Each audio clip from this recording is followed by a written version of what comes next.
और देखिए war breaking के जरिए एक बड़ी खबर इस वक्त नेतन्याहू और ट्रंप ने फोन पर यहां पर बातचीत की है। नेतन्याहू और ट्रंप के बीच ये बातचीत हुई है। हमले को लेकर ये बातचीत यहां पर आपसी की गई। ईरान पर हमले के बीच दोनों नेताओं की ये बातचीत यहां पर हुई है, जहां पर ट्रंप ने इजरायल के प्रधानमंत्री नेतन्याहू के साथ ये बातचीत यहां पर की है, जो कि बेहद अहम भी यहां पर है क्योंकि ईरान पर मिलकर ही हमला यहां पर किया गया था। सारे इनपुट्स अमेरिका के थे और इजरायल ने लगातार कई सारे टारगेट सेट किए। वहां पर राष्ट्रपति भवन ईरान पे जो मौजूद था, इसके अलावा वहां पर उनका सबसे बड़ा टारगेट अगर कोई था तो वहां खामेनेई थे। और देखिए एक और बड़ी खबर इस वक्त आपको बता दें, कुवैत इंटरनेशनल एयरपोर्ट पर ईरान ने हमला कर दिया है। ईरान ने कुवैत एयरपोर्ट को फिर से यहां पर टारगेट किया है।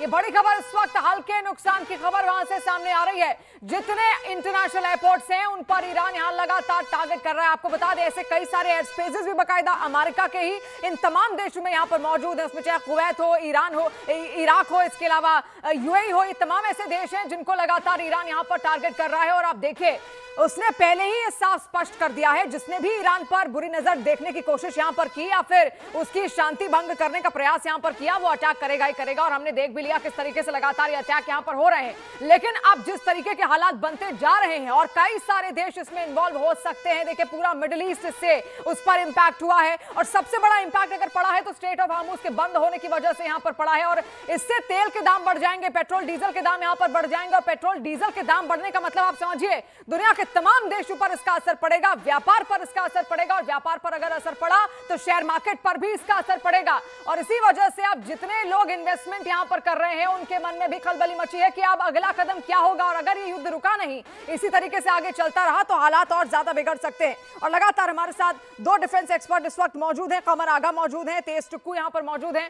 तेज टिक्कू साहब, जिस तरीके से माहौल बना हुआ था, इससे पहले ईरान में हमने देखा भी लगातार खामेनेई के अगेंस्ट बहुत सारा विरोध वहां पर देखने को मिल रहा था। लेकिन आज जो तस्वीरें वहां से सामने आई हैं, लोग सपोर्ट में उतर आए हैं खामेनेई के। हालांकि पहले भी एक बहुत बड़ा गुट था जो खामेनेई को सपोर्ट करता था, लेकिन क्या अब आपको लग रहा है कि थोड़ा कॉन्फिडेंस खामेनेई यहां पर अब जीतेंगे? लेकिन उसका फायदा क्या मिलेगा खामेनेई को, क्योंकि हालात तो ऐसे हो चुके हैं।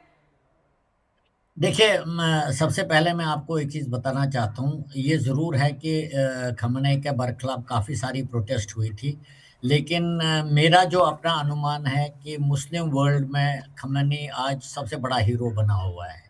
क्योंकि मुस्लिम देश जितने भी हैं, वो ये सोचते हैं कि खamenei ने बहुत दम दिखाया है, हिम्मत दिखाई है और जो अमेरिकन की हाई हैंडेडनेस है, उसके सामने वो झुका नहीं।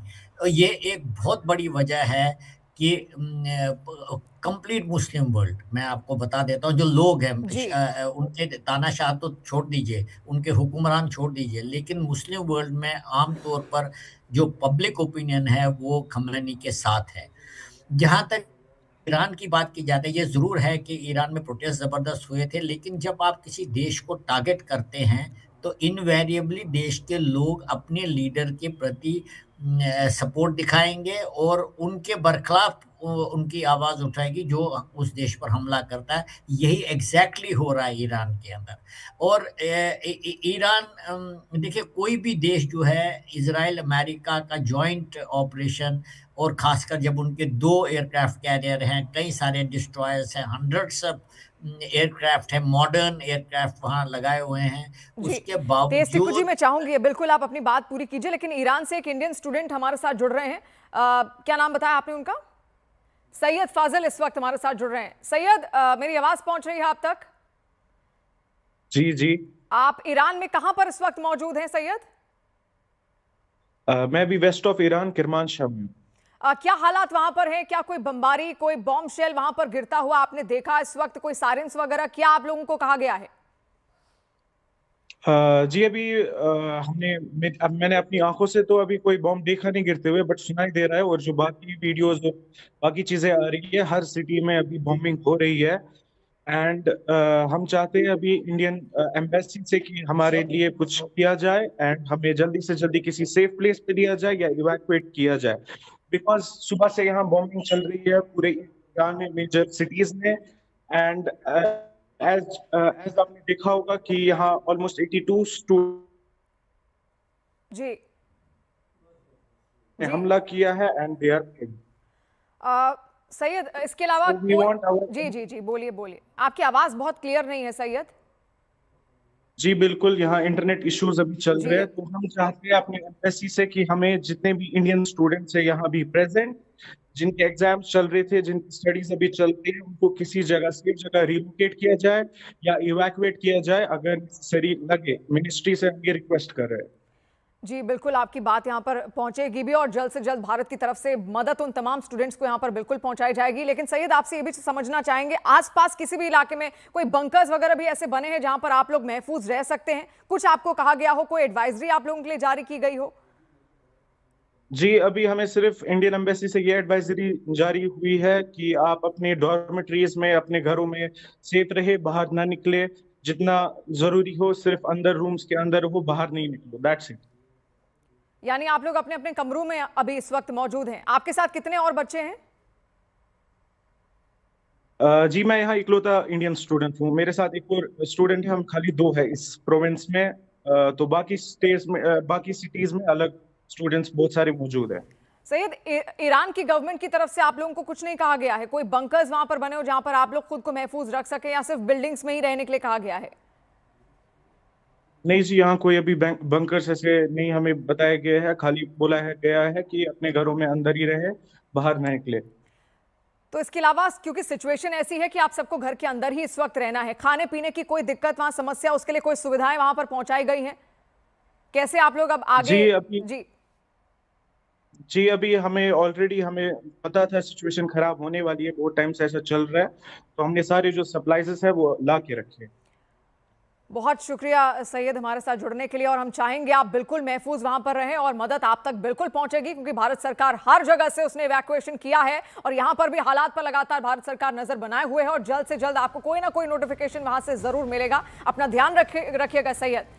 तो सैयद फाजिल को आप यहां पर सुन रहे थे, जो कि इंडियन स्टूडेंट यहां पर थे और ईरान में ही वो मौजूद है। ईरान के हालात उन्होंने बताया यहां पर। अब देखिए, इजरायल अमेरिका के निशाने पर ईरान की टॉप लीडरशिप और सैन्य अधिकारी भी इस वक्त हैं, और इजरायल ने शुरुआती 1 घंटे में मिसाइलों की बौछार कर सुप्रीम लीडर अली खामनेई और राष्ट्रपति मसूद पेजेशकियान की आवाज को उड़ा दिया है।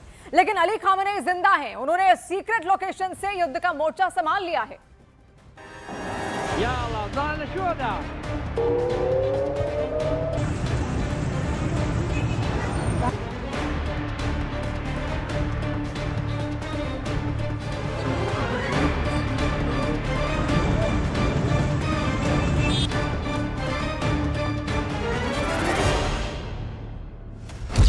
तीस मिसाइलों के धमाकों से दहल गया ईरान।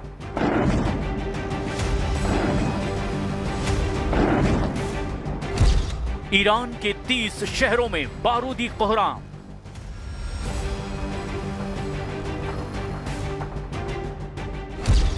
ईरान के सुप्रीम लीडर को जिंदा नहीं छोड़ेंगे ट्रंप।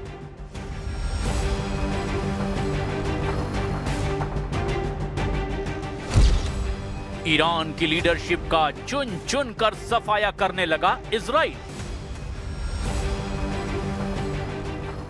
सबसे भयानक युद्ध, सबसे भयानक हमले, ये बारूदी कोहराम की शुरुआत है। ये महाशक्तियों की टक्कर का ट्रेलर है। ये ईरान इजराइल का युद्ध है। ये अमेरिका जैसे सुपर पावर की दहाड़ है। बमों की बौछार, मिसाइलों का तूफान, जंगी जेटों से प्रहार, बम वर्षकों की मार झेल रहा है ईरान। लेकिन कितने दिन, कितनी बार, कितनी ताकत से लड़ रहा है ईरान? क्या ट्रंप अब अली खामनेई को जिंदा नहीं छोड़ेंगे, या फिर सुप्रीम लीडर का सफाया हो गया है? तेहरान में अली खामनेई के अड्डों को निशाना बनाकर अमेरिका और इजराइल ने यह बता दिया है कि ये युद्ध अब सिर्फ टोटल सरेंडर पर रुकेगा। इजराइल ने ईरान के सुप्रीम लीडर के सरकारी आवास और दफ्तर पर हमला किया है। इजराइल ने खामनेई के सरकारी आवास जमहूरी स्ट्रीट पर भी अटैक किया। तेहरान के आसमान में ट्रंप की टॉम हॉक मिसाइलों को उड़ते हुए देखा गया है। इजराइल अमेरिका के संयुक्त हमले में खामनेई का आवास ढह गया है।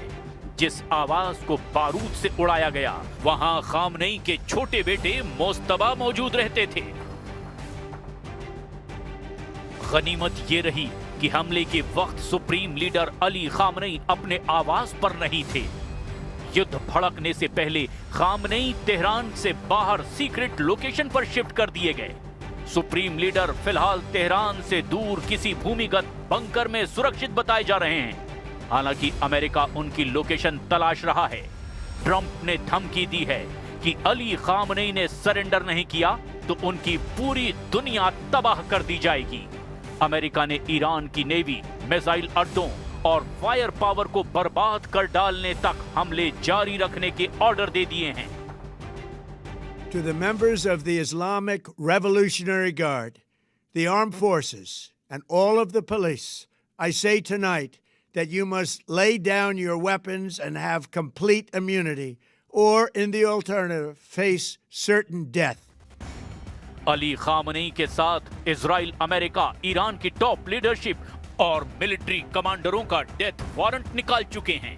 इजराइल मीडिया रिपोर्ट्स बता रही है कि सुप्रीम लीडर के साथ राष्ट्रपति पजेश्कियन को भी निशाना बनाया गया है। पजेश्कियन के दफ्तर पर बमबारी की गई है। पजेश्कियन ईरान में दूसरे सबसे पावरफुल लीडर हैं, इसीलिए इजराइल उन्हें शिद्दत से तलाश रहा है। במשך 47 שנים קרא משטר הרשע באיראן מוות לישראל, מוות לאמריקה. הוא רמס את אזרחי ארצו. הוא הטיל מורא על עמי האזור. 30 से ज्यादा मिसाइलों के धमाकों के बाद भी अली खामनेई जिंदा हैं। ईरान के राष्ट्रपति भी सही सलामत हैं। ईरान ने अपने दुश्मनों को मुंहतोड़ जवाब देना शुरू कर दिया है। खाड़ी देशों में मौजूद अमेरिका के सैन्य अड्डों पर ईरान का बारूद बरसना शुरू हो चुका है। ईरान पूरी ताकत लगा रहा है, एक साथ 8 मुल्कों से टकरा रहा है। लेकिन ये युद्ध ईरान अकेले ज्यादा दिन झेलने का दम नहीं रखता। खामनेई और उनकी सरकार को बिना महाशक्तियों के बैकअप के अब कोई नहीं बचा पाएगा। ट्रंप, नेतन्याहू जितने खौफनाक मूड में हैं, उससे डर तो ये लग रहा है कि ईरान का वॉर जोन तीसरे विश्व युद्ध का एपिसेंटर बन सकता है, क्योंकि खामनेई के रहते ईरान सरेंडर के लिए तैयार नहीं। अब खतरा ये भी है कि ईरान में सुप्रीम लीडर की सलामती की कोई गारंटी नहीं।